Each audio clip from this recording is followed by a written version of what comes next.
আছি ধৰিত্ৰীৰ আহ্বান শুনা, পৰিৱেশক মুক্ত কৰিবলৈ এতিয়াই এই সংকল্প লোৱা।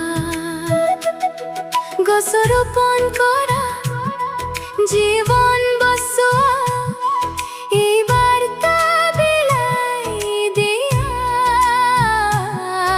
অনাগত প্ৰজন্মৰ বাবে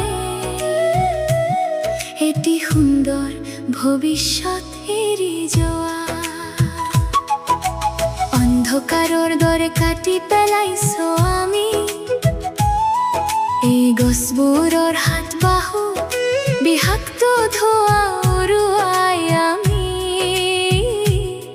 নিজেই বন্ধ কৰিছো নিজৰ উশাহ। নদীবোৰ কান্দিছে, সাগৰবোৰ কান্দিছে, কান্দিছে এতিয়া নীলা আকাশ।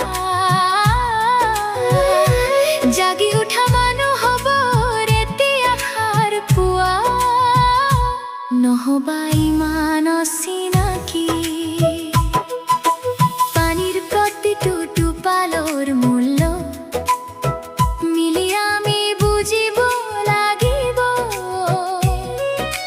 প্ৰদূষণক দূৰলৈ খেদি এই ধৰিত্ৰীক সজাব লাগিব। প্লাষ্টিকক এতিয়া দূৰ কৰা, কাপোৰৰ মোনা কোৱালি লোৱা, আৱৰ্জনা ইফালে সিফালে নেপেলাবা, অনাময়ৰ পাঠ শিকোৱা। সেউজীয়া হ'ব যেতিয়া এই পৃথিৱী, তেতিয়া প্ৰতিটো মুখতে হাঁহি বিৰিঙিব। বিশুদ্ধ বতাহ যেতিয়া সকলোৱে পাব, জীৱন সুখী হৈ পৰিব। প্ৰকৃতিৰ এই অমূল্য উপহাৰ মিলি আমি ৰক্ষা কৰিব লাগিব। প্ৰতিটো চোতালতে একোখন নতুন পুলি মৰমেৰে আজি ৰুব লাগিব।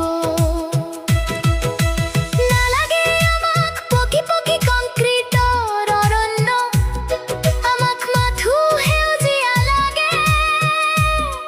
চৰাইবোৰে গাই যাওক মিঠা গীত, এনেকুৱা পুৱা সুন্দৰ লাগে।